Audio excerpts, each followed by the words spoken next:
On estime qu'il y a autant d'étoiles dans l'univers observable que de grains de sable sur Terre. Attends, Quoi? cette phrase-là, Oui, donc. est-ce que c'est vraiment intéressant de savoir ça? Bah, ça donne une idée, ça permet de capter l'attention des gens. Non mais, est-ce que ça veut vraiment dire quelque chose? Est-ce que ça t'évoque le truc? Bah, sachant qu'il y a 2 fois 10 puissance 24 étoiles dans l'univers observable. 2 fois 10 puissance 24, ce nombre. Est-ce que t'arrives vraiment à le concevoir, tu vois, à le comprendre? Est-ce que t'arrives à t'imaginer tous les grains de sable de la Terre? Je sais pas si c'est si important que ça. Pour moi, c'était quelque chose d'un petit peu poétique pour commencer la vidéo. Je sais pas, j'aimerais bien dire des vrais trucs, tu vois. Que les gens comprennent, mais... Écoute, c'est une vidéo YouTube qu'on fait, pas un cours de fac. Ouais, t'as raison.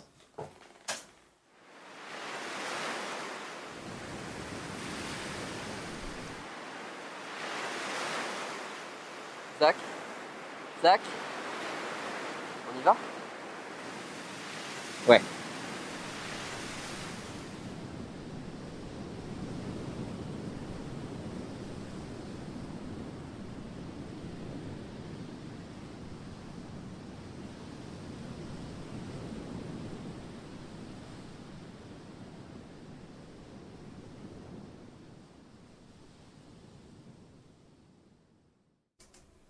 Bonjour et bienvenue sur la chaîne d'Isaac. Et Zach, ici on va parler de physique Et de sciences en général, jusqu'à la fin des vacances.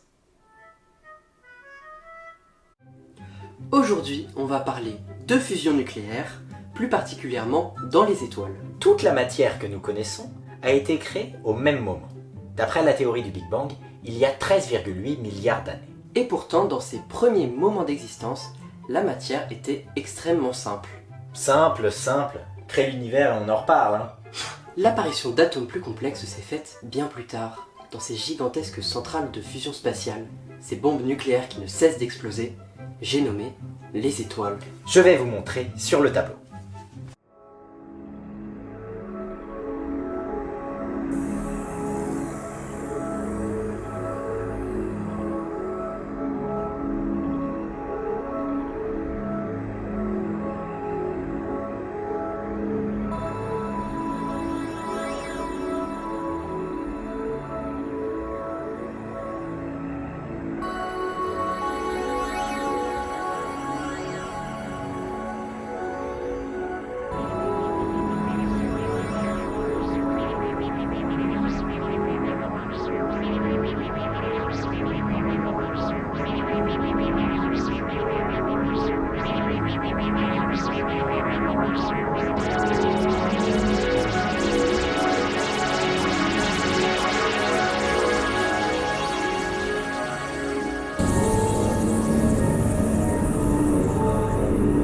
Zach?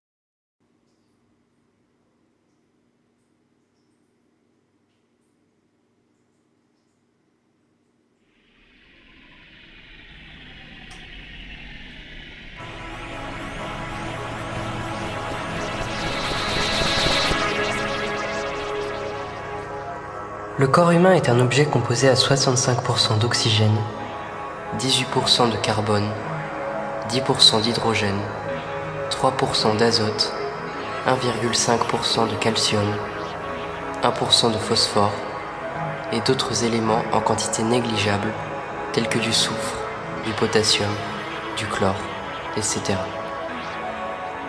L'être humain moyen contient à peu près 7 fois 10 puissance 27 atomes, soit 1000 fois plus que d'étoiles de sable sur la Terre. Un objet incroyablement insignifiant à l'échelle de l'univers est donc composé d'un monde qu'il est incapable de se représenter. En tant qu'être dit vivant, terme dont la définition a ses limites, il est principalement guidé par ses instincts évolutifs permettant une forme sur Ta gueule. Ferme ta gueule. Bon, tu me fais voir ce que ça donne? Ouais. On estime qu'il y a autant d'étoiles dans l'univers observable que de grains de sable sur Terre. Attends, Quoi? cette phrase-là. Oui, donc. Est-ce que c'est vraiment intéressant de savoir ça? Bah, ça donne une idée, ça permet de capter l'attention des gens. Ce primate particulier serait apparu il y a environ 300 000 ans, 2,8 millions d'années pour son ancêtre Homo habilis. Une éternité pour lui, mais un battement de cils à l'échelle de l'univers, qui a suffi à déterminer la plupart de ses comportements personnels et sociaux. Et comme chez la plupart des primates, les Homo sapiens les mieux lotis sont ceux au sommet de l'échelle sociale. Nos ancêtres mâles dominants avaient en effet accès à davantage de nourriture et à plus de partenaires sexuels. Il est donc tout naturel que les gènes favorisant les comportements belliqueux et conquérants par la structure des circuits de récompense se soient majoritairement transmis de génération en génération. Ainsi, chez les sapiens contemporains, une grande quantité de dopamine est libérée à chaque victoire, à chaque comparaison sociale à notre avantage. Ajoutez-y une socialisation ne modérant pas ses penchants, et nous voici. Nous ne voulons pas nous améliorer, nous voulons être le meilleur. Nous ne voulons pas notre place, nous voulons plus de place. Et nous nous battrons toujours pour un territoire qui n'est que le grain de sable, d'un grain de sable, d'un grain de sable, d'un grain de sable, d'un grain de sable, d'un grain de sable, d'un grain de sable, d'un grain de sable, d'un...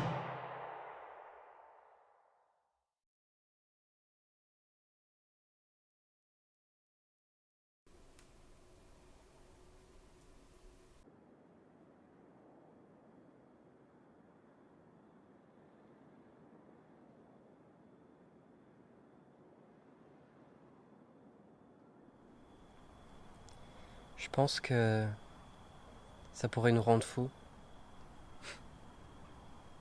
Imagine déjà toutes ces étoiles.